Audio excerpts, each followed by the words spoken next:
द्रोणाचार्य महाभारत के सबसे महान गुरुओं और योद्धाओं में से एक माने जाते हैं। वे केवल अस्त्र शस्त्र विद्या के आचार्य ही नहीं थे, बल्कि अनुशासन, ज्ञान और युद्धकला के अद्वितीय प्रतीक भी थे। कौरवों और पांडवों दोनों को शिक्षा देने वाले द्रोणाचार्य का जीवन संघर्ष, सम्मान, प्रतिशोध, कर्तव्य और दुख से भरा हुआ था। उनकी कथा महाभारत का एक अत्यंत महत्वपूर्ण भाग है। द्रोणाचार्य का जन्म महर्षि भरद्वाज के आश्रम में हुआ था। उनके जन्म की कथा भी अत्यंत अद्भुत मानी जाती है। कहा जाता है कि एक बार महर्षि भरद्वाज गंगा स्नान के लिए गए। वहां उन्होंने अप्सरा घृताची को देखा। उनकी दिव्य सुंदरता को देखकर ऋषि के मन में भाव उत्पन्न हुए और उनके तेज से एक पात्र भर गया। उसी पात्र से एक बालक उत्पन्न हुआ जिसका नाम द्रोण रखा गया। संस्कृत में पात्र को द्रोण कहा जाता है, इसलिए उनका नाम द्रोण पड़ा। बचपन से ही द्रोण अत्यंत बुद्धिमान और तेजस्वी थे। उन्होंने अपने पिता से वेद, शास्त्र और अस्त्र शस्त्र की प्रारंभिक शिक्षा प्राप्त की। वे महान ऋषियों के आश्रम में रहकर तपस्या और अध्ययन करते थे। उसी समय पांचाल राज्य के राजकुमार द्रुपद भी महर्षि भरद्वाज के आश्रम में शिक्षा प्राप्त करने आए। द्रोण और द्रुपद के बीच गहरी मित्रता हो गई। दोनों साथ पढ़ते, अभ्यास करते और समय बिताते थे। एक दिन द्रुपद ने द्रोण से कहा कि जब वह पांचाल का राजा बनेगा, तब उसका आधा राज्य द्रोण का भी होगा। द्रोण ने इसे मित्रता का सच्चा वचन मान लिया। समय बीतता गया। शिक्षा पूरी होने के बाद द्रुपद अपने राज्य लौट गए और आगे चलकर पांचाल के राजा बन गए। दूसरी ओर द्रोणाचार्य का जीवन कठिनाइयों से भर गया। द्रोणाचार्य का विवाह कृपि से हुआ। कृपि महान योद्धा कृपाचार्य की बहन थीं। कुछ समय बाद उनके पुत्र अश्वत्थामा का जन्म हुआ। द्रोणाचार्य अत्यंत विद्वान थे, लेकिन उनके पास धन नहीं था। उनका परिवार गरीबी में जीवन व्यतीत कर रहा था। एक दिन छोटे अश्वत्थामा ने अन्य बच्चों को दूध पीते देखा और स्वयं भी दूध मांगने लगा, लेकिन घर में दूध नहीं था। कृपि ने आटे को पानी में मिलाकर उसे दूध जैसा बनाकर अश्वत्थामा को दे दिया। जब द्रोणाचार्य ने यह देखा, तब उनका हृदय दुख से भर गया। उन्हें अपने पुराने मित्र द्रुपद की याद आई। वे सहायता की आशा लेकर पांचाल पहुंचे। द्रोणाचार्य राजा द्रुपद के दरबार में गए और स्वयं को उनका पुराना मित्र बताया, लेकिन अब द्रुपद राजा बन चुके थे। उन्होंने द्रोणाचार्य का अपमान करते हुए कहा कि मित्रता केवल समान लोगों के बीच होती है। एक गरीब ब्राह्मण और राजा कभी मित्र नहीं हो सकते। द्रोणाचार्य को यह अपमान अत्यंत पीड़ादायक लगा। उन्होंने मन ही मन प्रतिज्ञा की कि एक दिन वे द्रुपद को उनकी भूल का एहसास कराएंगे। इसके बाद द्रोणाचार्य हस्तिनापुर पहुंचे। एक दिन कौरव और पांडव खेलते समय अपनी गेंद एक कुएं में गिरा बैठे। कोई भी उसे बाहर नहीं निकाल पा रहा था। तभी द्रोणाचार्य वहां पहुंचे। उन्होंने घास की तीलियों और अपनी अद्भुत धनुर्विद्या से गेंद और अंगूठी दोनों कुएं से बाहर निकाल दिए। राजकुमार यह देखकर आश्चर्यचकित रह गए। उन्होंने यह बात भीष्म को बताई। भीष्म तुरंत समझ गए कि यह कोई साधारण व्यक्ति नहीं है। उन्होंने द्रोणाचार्य को हस्तिनापुर के राजकुमारों का गुरु बनने का निमंत्रण दिया।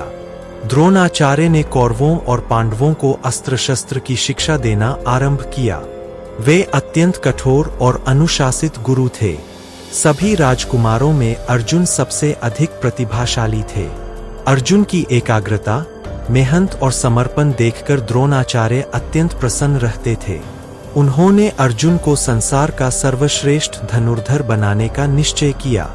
एक बार द्रोणाचार्य ने सभी शिष्यों की परीक्षा लेने के लिए पेड़ पर एक कृत्रिम पक्षी रखा। उन्होंने सभी राजकुमारों से पूछा कि उन्हें क्या दिखाई दे रहा है। किसी ने पेड़ देखा, किसी ने पक्षी और शाखाएं देखीं। लेकिन जब अर्जुन की बारी आई, तब उसने कहा कि उसे केवल पक्षी की आंख दिखाई दे रही है। द्रोणाचार्य अर्जुन की एकाग्रता से अत्यंत प्रसन्न हुए। उन्होंने अर्जुन को श्रेष्ठ धनुर्धर घोषित किया। उसी समय एक अन्य प्रतिभाशाली युवक भी धनुर्विद्या सीखना चाहता था। उसका नाम एकलव्य था। वह निषाद जाति का राजकुमार था। एकलव्य द्रोणाचार्य के पास शिक्षा लेने पहुंचा, लेकिन द्रोणाचार्य ने उसे स्वीकार नहीं किया क्योंकि वे राजकुमारों के गुरु थे। तब एकलव्य ने जंगल में द्रोणाचार्य की मिट्टी की प्रतिमा बनाई और स्वयं अभ्यास करने लगा। उसकी मेहनत और समर्पण से वह महान धनुर्धर बन गया। एक दिन कौरव और पांडव जंगल में गए। वहां उन्होंने देखा कि एक कुत्ते के मुंह में बिना घायल किए तीर भरे हुए हैं। यह अद्भुत कला देखकर सभी चकित रह गए। जब द्रोणाचार्य को पता चला कि यह कार्य एकलव्य ने किया है, तब वे उससे मिलने गए। एकलव्य ने स्वयं को द्रोणाचार्य का शिष्य बताया। द्रोणाचार्य ने गुरु दक्षिणा में उसका दाहिना अंगूठा मांग लिया। एकलव्य ने बिना संकोच अपना अंगूठा काटकर द्रोणाचार्य को अर्पित कर दिया। इसके बाद उसकी धनुर्विद्या प्रभावित हो गई। यह घटना महाभारत की सबसे चर्चित घटनाओं में से एक मानी जाती है। समय बीतता गया। जब राजकुमारों की शिक्षा पूरी हुई, तब द्रोणाचार्य ने गुरु दक्षिणा मांगी। उन्होंने द्रुपद को बंदी बनाकर लाने का आदेश दिया। पहले कौरव गए, लेकिन वे असफल रहे। इसके बाद अर्जुन के नेतृत्व में पांडव गए और द्रुपद को पराजित कर बंदी बनाकर ले आए।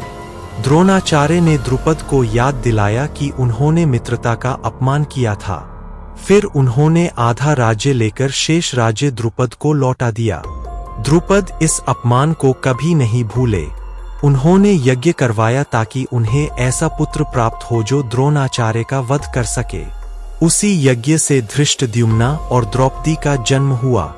धृष्टद्युम्न का जन्म विशेष रूप से द्रोणाचार्य के वध के लिए हुआ था। महाभारत युद्ध के समय द्रोणाचार्य कौरवों की ओर से लड़े क्योंकि वे हस्तिनापुर के प्रति अपने कर्तव्य को सर्वोपरि मानते थे। भीष्म पितामह के बाद द्रोणाचार्य कौरव सेना के सेनापति बने। उनकी युद्धकला अद्भुत थी। वे अकेले हजारों योद्धाओं का सामना कर सकते थे। उनकी सबसे बड़ी शक्ति दिव्य अस्त्रों का ज्ञान था। वे ब्रह्मास्त्र और अन्य अनेक दिव्य अस्त्र चलाना जानते थे। युद्ध के दौरान द्रोणाचार्य ने पांडव सेना को भारी क्षति पहुंचाई।